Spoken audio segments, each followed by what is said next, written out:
चांद पर कैसे पहुंचेगा चंद्रयान-3? चांद पर कैसे उतरेगा चंद्रयान-3? चांद पर क्या काम करेगा चंद्रयान-3?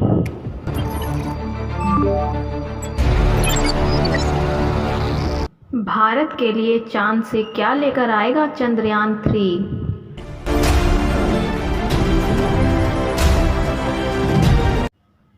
14 जुलाई 2023 दोपहर 2:35 पर भारत के लिए वह पल आया जब भारत का बाहुबली रॉकेट LVM-3M4 आसमान में बादलों को चीरते हुए चंद्रयान-3 को लेकर चांद की तरफ चला।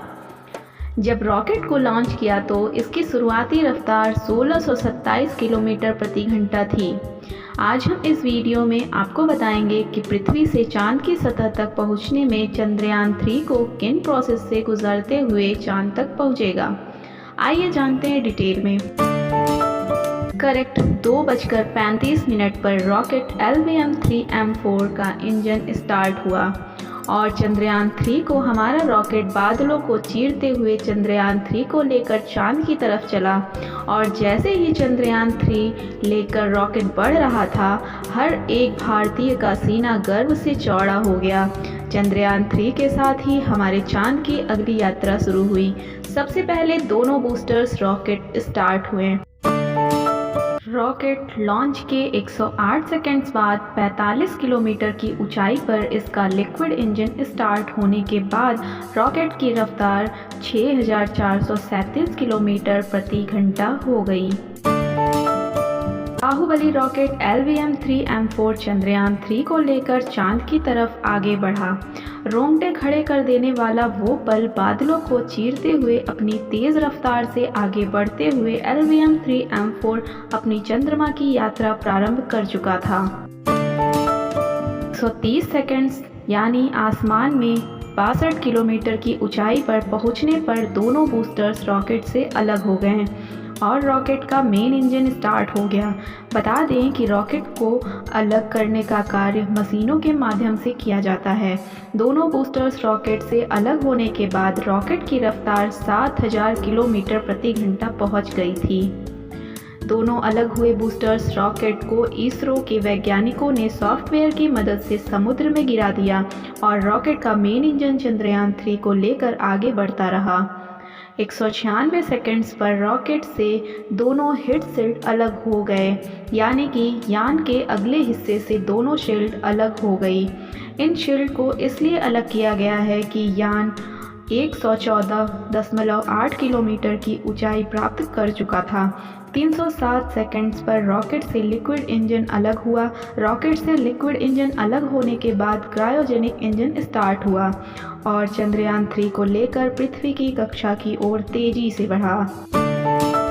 क्रायोजेनिक इंजन स्टार्ट होने के बाद रॉकेट की रफ्तार 36,968 किलोमीटर प्रति घंटा हो गई थी और कुछ दूर जाकर क्रायोजेनिक इंजन भी बंद होकर यान से अलग हो गया और भारत का चंद्रयान-3 लॉन्चिंग के 16 मिनट बाद पृथ्वी की कक्षा में स्थापित हो गया और धीरे धीरे अपना ऑर्बिट बढ़ाकर चांद की कक्षा में प्रवेश करेगा।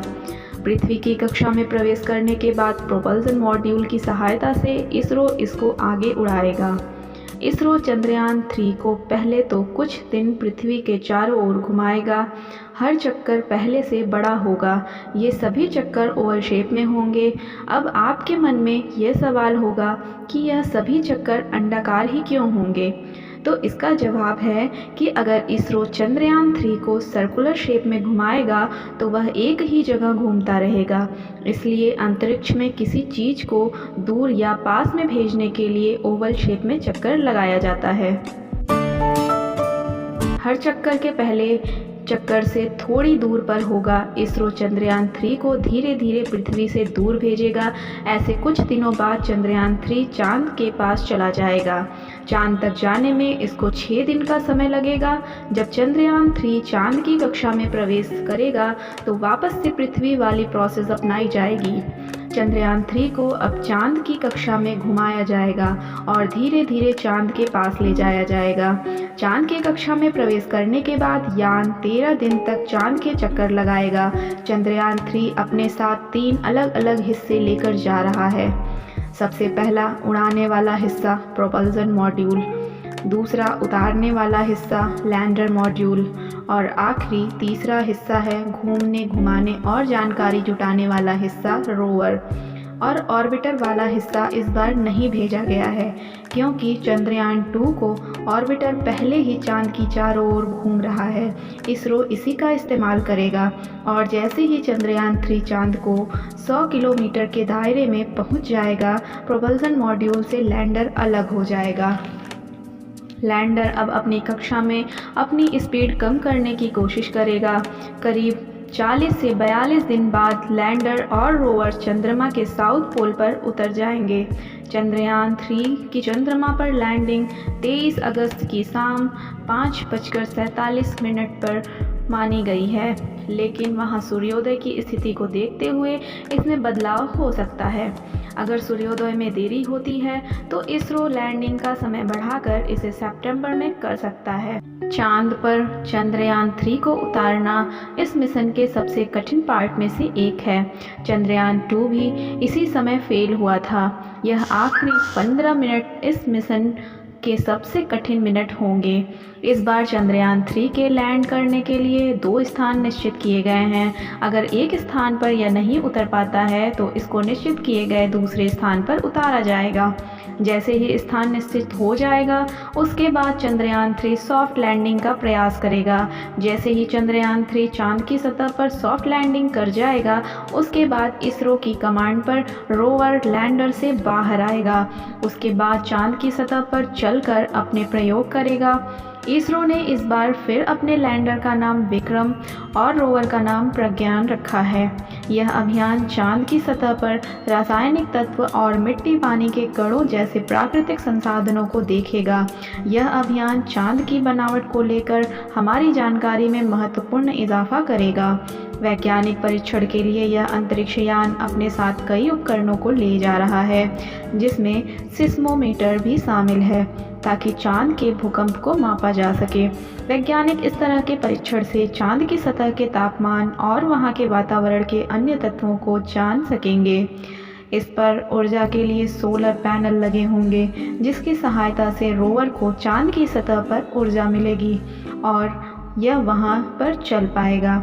जानकारी के लिए बता दें कि इस मिशन को यानी कि रोवर और लैंडर को 14 अर्थ डेज के मिशन पीरियड के लिए ही इनिशियली डिज़ाइन किया गया है। हालांकि अगर सब कुछ सही रहा तो 14 दिन बाद इस मिशन को एक्सटेंशन मिल सकता है, लेकिन फ़िलहाल के लिए इसरो के पास 14 दिन का ही समय होगा। चंद्रयान 3 भारत के हर भारतीय के सपनों को पूरा करते हुए भारत का इसरो ऊंचाइयों को छू रहा है। यह महत्वपूर्ण उपलब्धि हमारे वैज्ञानिकों के अथक मेहनत का प्रमाण है। हम उनके उत्साह और मेहनत को सलाम करते हैं। मेरी ये इन्फॉर्मेशन आपको कैसी लगी कमेंट में अपनी राय ज़रूर बताएं। चंद्रयान 3 पर आगे भी अपडेट आती रहेंगी, इसलिए अपडेटेड रहने के लिए हमारे चैनल को सब्सक्राइब करके लाइक ज़रूर कर दें। तब तक के लिए बी हैप्पी बी क्यूरियस। धन्यवाद। जय हिंद, जय भारत।